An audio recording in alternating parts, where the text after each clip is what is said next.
In this demonstration, I'm going to show you the first few steps that you're going to use in R when you first start analyzing data. The first thing I'm going to do is set the working directory, then I'm going to import some data, and then I'm going to just run a few basic commands like creating a histogram and a box plot and creating some descriptive statistics. The steps you see in R are mostly the same, whether you're using a Mac or a PC, but there are some key differences, and I'll try to highlight what those are. You can see I have my RStudio interface open, and I need to first begin with the new script. So I'll click the new script button. And the first thing you want to do, especially when you're importing data from a CSV file, is set the working directory. That's a place on your computer where you stored the files that you want to use for an analysis. It's also the place where it will default if you want to save files to that location. So the command is just set wd for set working directory. And the easy way to get what you have to put in here is the path. And this is where the PCs and a Mac are different. So I'll demonstrate this on a PC since that's what I have. So I'm going to go to an Explorer window, and here I have the location of where I saved the data. It's very easy to get the path because on Windows machine you just have to click up here in this bar, and you can do Control-C to copy the path, and then you go back to RStudio and do Control-V to paste the path. Although there's one mistake I've made already. This path has to be in double quotes, so I can highlight the whole path here in R and then just do Shift double quote, and it puts double quotes around it. The other thing you have to do with a Windows machine is convert these single backslashes to double backslashes. So I have to go back through all of this and make sure these are double backslashes. If you don't, you're going to get an error message and things won't work right.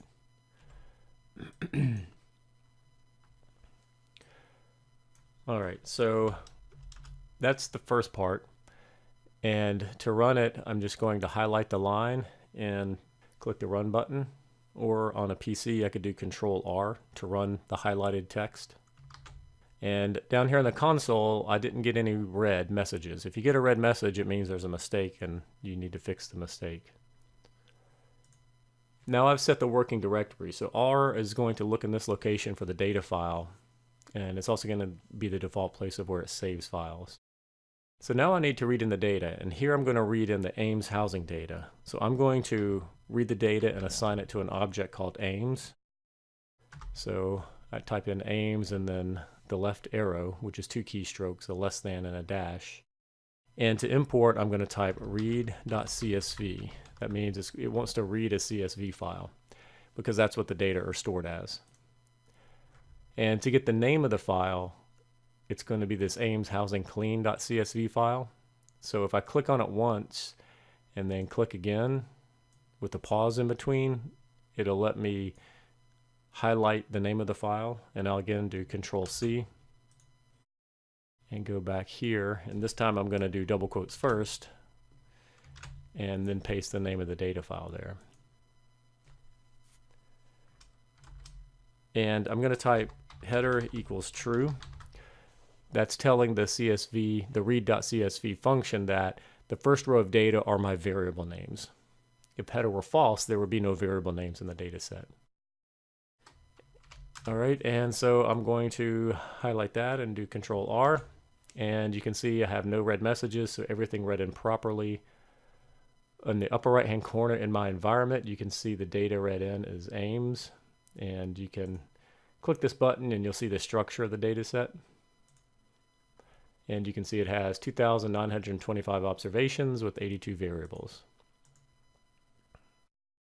If you want to view the data, you can actually click the name of the data file over here, and it will show you a view of the data. But keep in mind, this is a limited view. It's only showing you like 50 variables and 100 cases, something like that.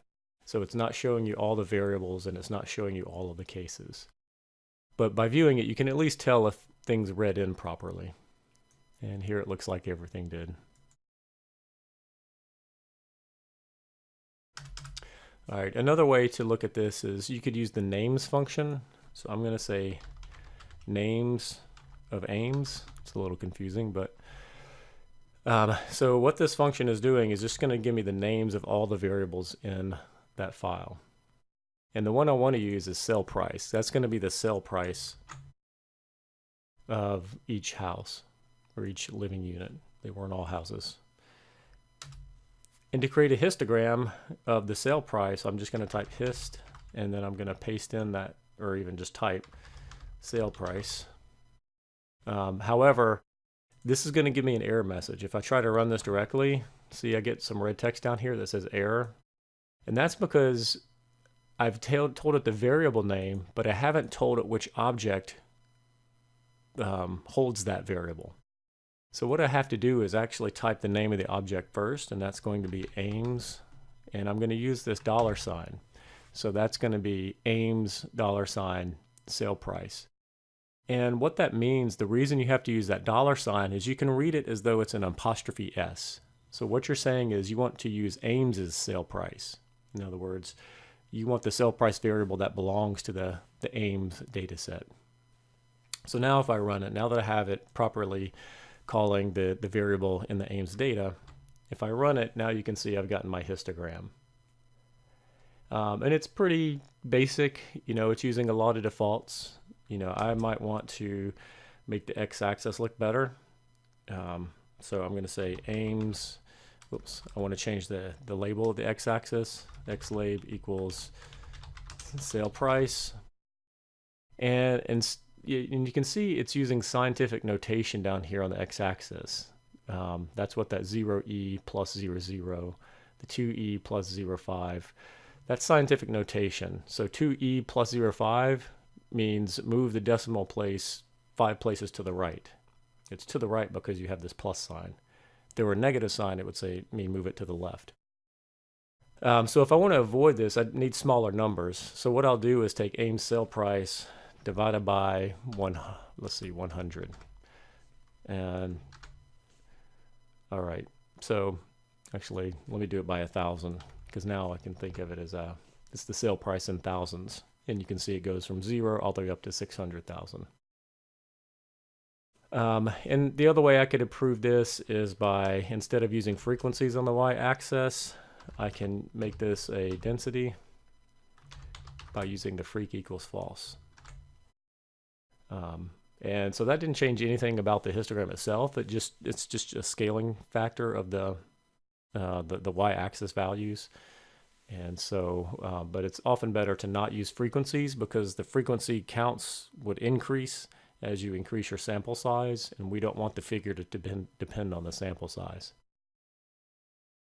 So you can see the sales price, it's positively skewed. You can see I have a shape that kind of points to the right in the positive side of the number line. So that's a positive skew distribution. And it does appear that there's just a single mode. If I wanted to create a box plot, I would just type box plot, Ames $sign sale price. And now I have a box plot.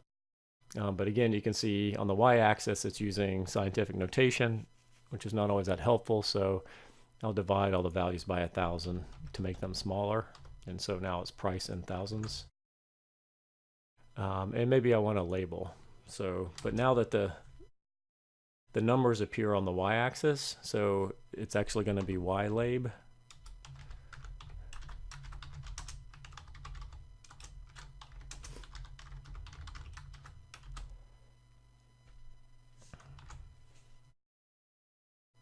And, it's kind of jammed over here in this box. If you want to zoom it, you can get a bigger picture by clicking the zoom button. And you can see there are quite a bit of outliers. So there's some homes that have sort of very high sales prices. So those are two figures you might create, and this is a continuous variable.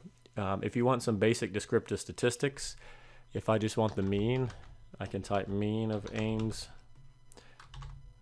sale price. So the average sale price was $180,411. If I wanted the standard deviation, notice when I type that $sign, notice how it's given me a bunch of options. So here's the list of variable names. So if I were to scroll to the end, there's sale price. So I could just click that. That's a real helpful thing if you don't remember what variables, the specific variable name is in your data set. All right, so I'll run that. So the standard deviation is about $78,000. It's a pretty huge standard deviation.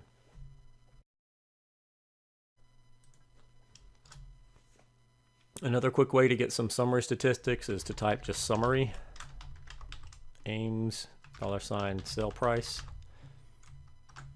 But here we get more than just the mean. We get the minimum value, the first quartile, the median, the mean, the third quartile, and the maximum value. So summary is useful because it gives you more descriptive statistics, but it didn't give you the standard deviation. So you might still want to give the standard deviation in a separate function call.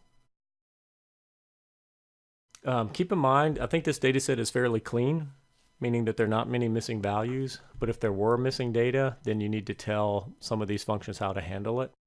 And so for the mean and standard deviation function, we need to say na.rm equals true. That na.rm means remove missing data. The reason is R uses the code na to represent missing data. So na.rm means remove missing data. And I'm going to set that to true. So it's just going to omit cases that have missing data. So if you were to run the mean on real data and it gives you a red error message, or if it returns NA as a value, then it's because you have missing data. And so you need to tell it how to handle the missing data if you want it to return an actual number. Okay. Uh-oh. What did I do here? I typed the wrong thing. So notice here I typed a double equal sign, which is a logical operator. I needed just a single equal sign. And it ran just fine. It's sometimes the error messages in R can be very difficult to understand, but once you get used to them, you'll know what they're getting at, and you'll know how to fix the problem.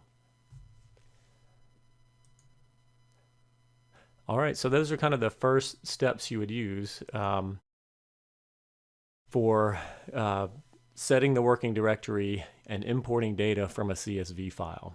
Those are really going to be the first two steps anytime you're doing any of the activities or any homework assignments that require you to use R. The data sets I'm going to provide to you are all going to be CSV files. So the first thing you're going to do is set the working directory, and then you're going to import the data using read.csv. All right, so if you're a Mac user, all of the commands here would work exactly the same, except when you set the working directory, the way you specify the path is going to be different, and the way you find the path is also different. So if you're on a Mac, you're never going to start the path with the C:. That's a Windows thing.